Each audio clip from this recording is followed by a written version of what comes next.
बिस्मिल्लाहिर्रहमानिर्रहीम। अस्सलाम वालेकुम। कम से कम एक मरतबा दुरूद शरीफ पढ़कर नीचे कमेंट में डन लिख दीजिए।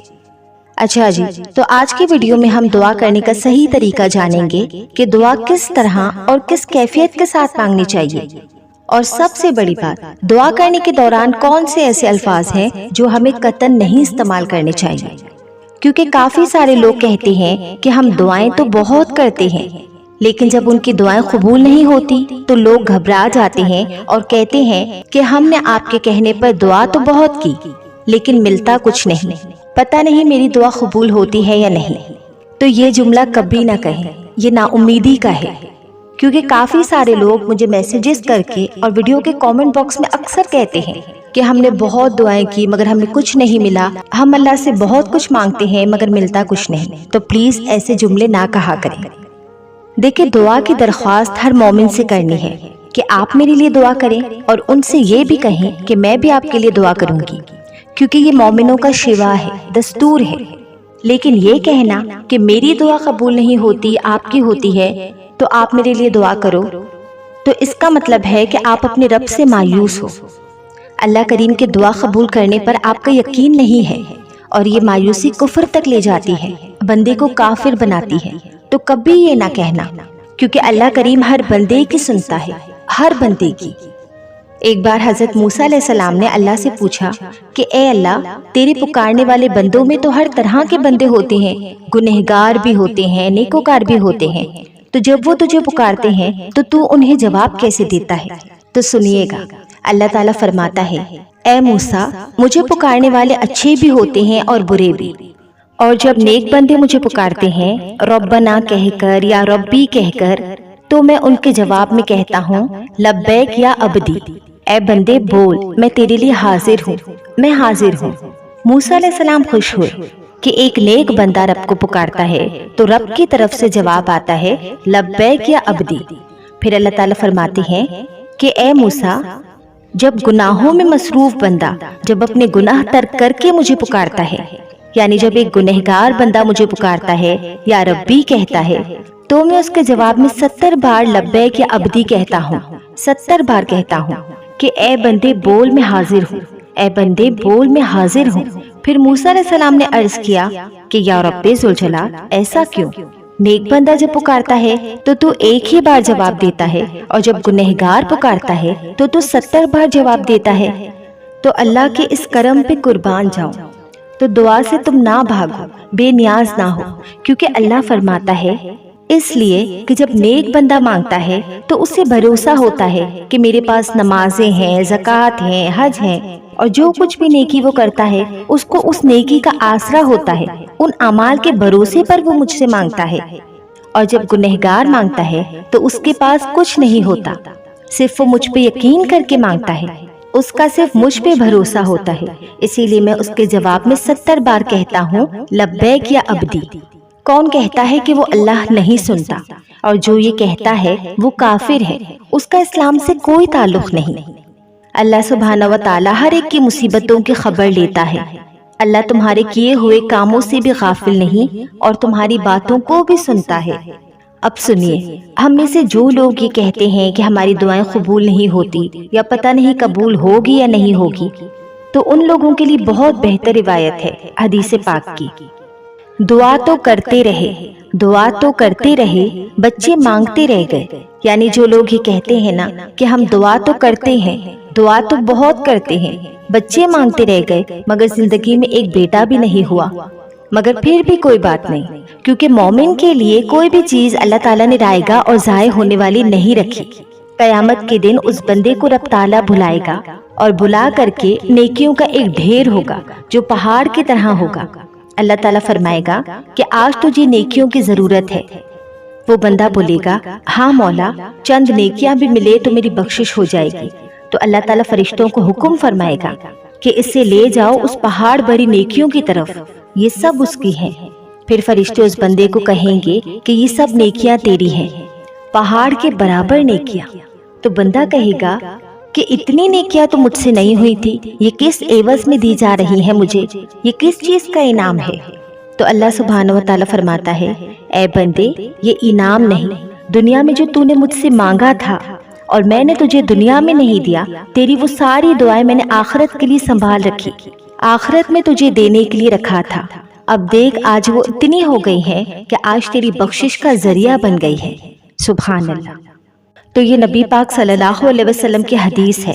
میرے آقا صلی اللہ علیہ وسلم فرماتے ہیں کہ اس وقت بندہ کہے گا کہ اے رب کائنات، کاش تو دنیا میں میری کوئی بھی دعا قبول نہ کرتا، سب آخرت کے لیے رکھتا، تو آج میں اپنی نیکیاں اوروں کے ساتھ بھی بانٹ رہا ہوتا۔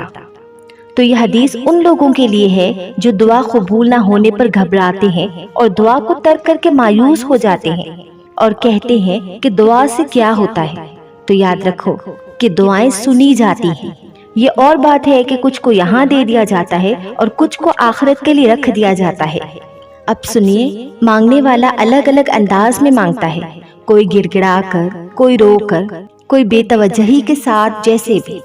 کچھ کو بہت جلدی ملا اور کچھ کو برسوں تک نہیں ملا۔ تو فرشتے کچھ لوگوں کے مانگنے پر اللہ کی بارگاہ میں سفارش کرتے ہیں۔ ہم جب دعا کرتے ہیں تو یہ مت سمجھنا کہ ہماری دعاؤں کی قبولیت کے لیے کوئی وسیلہ ملتا ہے کہ نہیں، بلکہ وہ ملائکہ، وہ فرشتے جو ہماری دعا کو اللہ تک پہنچاتے ہیں، وہ سفارش کرتے ہیں کہ اے رب، تیرا یہ بندہ کب سے رو رہا ہے، کب سے تجھ سے مانگ رہا ہے، اسے تو عطا کر دے۔ فرشتے سفارش کرتے ہیں۔ دیکھیں، یہ میں حدیث پاک سے بتا رہی ہوں۔ جانتے ہو اللہ تعالیٰ کیا جواب دیتے ہیں؟ اللہ ارشاد فرماتا ہے کہ اے فرشتوں، میں بہت اچھے طریقے سے دیکھ رہا ہوں کہ وہ بہت دنوں سے رو رہا ہے اور مانگ رہا ہے۔ اے ملائکہ، اس کو میں اسی لیے نہیں دیتا کہ اس کا مانگنا مجھے بہت اچھا لگتا ہے، میں اسے دے دوں تو یہ مانگنا بند کر دے گا۔ وہ جب تک مانگتا رہے مجھے اچھا لگتا ہے، اس کا مانگنا مجھے پسند ہے۔ تو دیکھیں، بندوں کے مانگنے کو بھی اللہ پسند کرتا ہے، دعائیں بھی اللہ تعالیٰ کو پسند ہوتی ہیں۔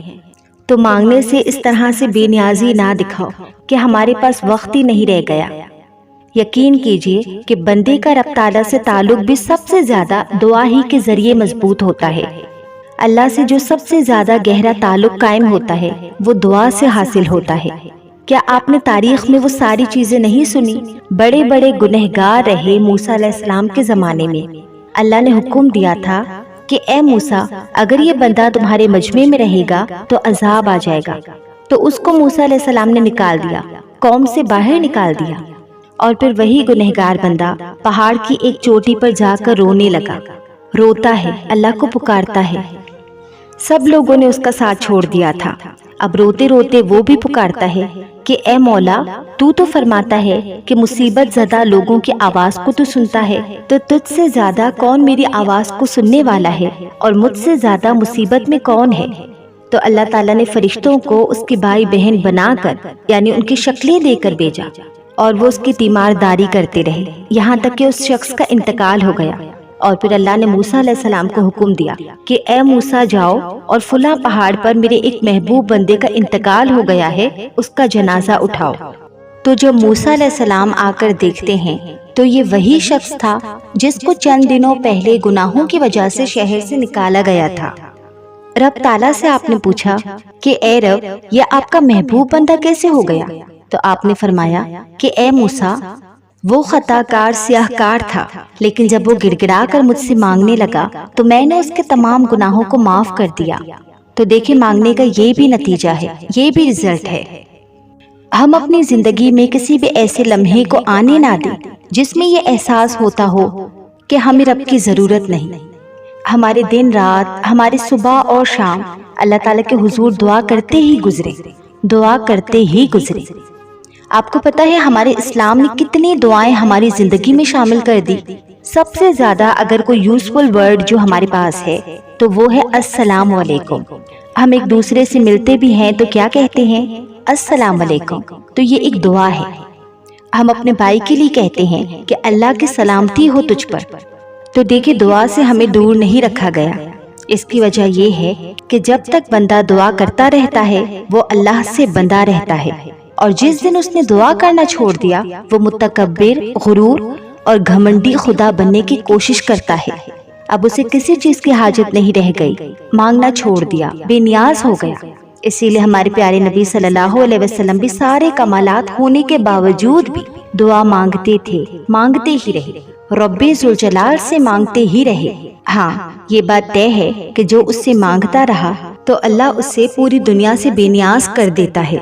इसीलिए तो उसने हमें सूरह फातिहा में क्या सिखाया है, इय्याका नअबुदु व इय्याका नस्तईन, कि ए रब हम सिर्फ तेरी ही इबादत करते हैं और सिर्फ तुझ ही से मांगते हैं। और जो बंदा रब के हुजूर कसरत से दुआ करता है उसकी पोजीशन अल्लाह ऐसे बनाता है कि उसका हाथ फिर किसी के सामने नहीं फैलने देता। ये और बात है कि पूरी कायनात उससे भीख मांगती है लेकिन वो किसी से नहीं मांगता। औलियाए किराम की जिंदगी का यही तो नमूना है कि वो कभी किसी के आगे हाथ नहीं फैलाते। इसकी वजह ये है कि वो अपनी पूरी जिंदगी रब से मांगते हैं। अल्लाह ने उनको कायनात के अशिया से बेनियाज कर दिया और कभी किसी के आगे मांगने वाला नहीं बनाया। तो मेरे प्यारे बहन भाइयों, दुआ से बेजारी इख्तियार ना करो। मैं उन लोगों को तंबीह करना चाहती हूँ जो बेनियाजी दिखाते हैं या अपने वक्त की कमी होने की शिकायत करते हैं। तो क्या आपके पास इतना भी वक्त नहीं कि आप दुआ के 2 जुमले रब्बे कायनात के हुजूर कहकर जाएं? अल्लाह से हमेशा ऐसे कहें कि ए अल्लाह, मैं जिंदगी भर तेरा मोहताज हूँ और मुझे हमेशा अपना मोहताज रखना, कि मैं हमेशा तेरा ही मोहताज रहूँ। तो ये दुआ कितनी कमाल की है। अल्लाह के हुजूर ये भी मत कहना, तो अल्लाह के हुजूर ये भी मत कहना कि ए अल्लाह मुझे कभी किसी का मोहताज ना बना। नहीं, मोहताज रख फकत तेरा, दूसरों का नहीं, दूसरों का नहीं, लोगों का नहीं। तो आप इतना तो कह सकते हैं ना, आज किसको यकीन है कि मैं आज अच्छे से मरकर चला जाऊंगा? किसी को नहीं मालूम। किसी के पास ये गारंटी नहीं कि ईमान पर ही मौत होगी, इस्लाम पर ही मौत होगी, नेकियों पर ही वफात आएगी। तो जब नहीं मालूम तो उससे मांगते रहो, जुड़े रहो कि ए अल्लाह, आज मैं नेक तो हूँ, इबादत तो कर रहा हूँ, लेकिन पता नहीं मेरा आखिरी वक्त कैसा आने वाला है। ए अल्लाह, तेरे हुजूर में मांगता हूँ कि मेरा आखिरी वक्त सही सलामती से गुजारना, ईमान की हालत में उठा लेना। आप देखिए कितनी दुआएं हैं। ये सारी दुआएं हमें इस्लाम ने तलकीन की, सिर्फ इसीलिए कि बंदा बंदा बनकर रहे और रब से जुड़ा रहे। और जो मांगने से कतराते हैं और भागते हैं, उनकी जिंदगी में गुरूर भर जाता है, तकब्बुर भर जाता है, घमंड भर जाता है। और हमने देखा है कि कुछ लोगों को मस्जिद में मांगने से शर्म आई तो अल्लाह ने उन्हें हर एक की जूतियों के सामने झुकने पर मजबूर रखा। वो फिर दुनिया वालों की खुशामद करते रह गए और चापलूसी में पूरी जिंदगी गुजर गई। सेठों की चापलूसी में, मालदारों की चापलूसी में, और इसी दुनियादारी में वो मजबूर ही रह गए, मोहताज ही रह गए। वो कितनी प्यारी जिंदगी शान बेनियाजी की है कि मौला के हुजूर मांगने वाला हमें बंदा बनाए, इसीलिए कि ये मांगना 1000 मांगने से बेहतर है। वो एक सजदा जिसे तू गिरां समझता है, 1000 सजदों से देता है आदमी को निजात। अल्लाह ताला हमें पूरी जिंदगी अपना मोहताज बनाए रखे। ए अल्लाह, ए रब्बे ज़ुल-जलाल, हम सबको दुआ में शामिल और कामिल बना दे। आज हम एतराफ़ करते हैं मौला कि किसी भी अमल में हम बड़े नहीं हो सके, हम किसी भी अमल में कामिल नहीं हो सके। कदीरो जब्बार खुदा, हमारी जिंदगी में ऐसा कोई लम्हा न ला जिसमें हम तुझसे दूर हो जाएं या तेरी हिफाजत से निकल जाएं। ए रब्बे ज़ुल-जलाल, तू हमको मरते दम तक अपनी बारगाह में मांगने वाला बना। कयामत के दिन तक मौला हम अपनी दुआओं का नतीजा देख सके। ए कदीरो जब्बार खुदा, आज तेरे दरबार में हम ये भी हाथ उठाकर कहते हैं कि मांगना हमारा काम है और कबूल करना तेरा काम है। अगर दुनिया में दे दे तो तेरा फजल है और ना दे तो तेरा अदल है। मगर ये यकीन है मौला कि जो कुछ भी हमने मांगा वो तो कयामत के दिन जरूर हमें लौटाएगा। ए रब्बे ज़ुल-जलाल, इस वीडियो के देखने वालों को हर तरह की आफतों से महफूज फरमा, ईमान पे मौत अता फरमा और ईमान पे हशर अता फरमा, सल्लल्लाहु अलैहि वसल्लम। वीडियो अच्छी लगी तो वीडियो को लाइक करें और ऐसे और भी वीडियोस देखने के लिए मेरे इस चैनल को सब्सक्राइब करके बेल नोटिफिकेशन को ऑन करें ताकि आप तक मेरे चैनल के तमाम अपडेट्स बर वक्त पहुँचती रहें। जज़ाकल्लाहु खैर।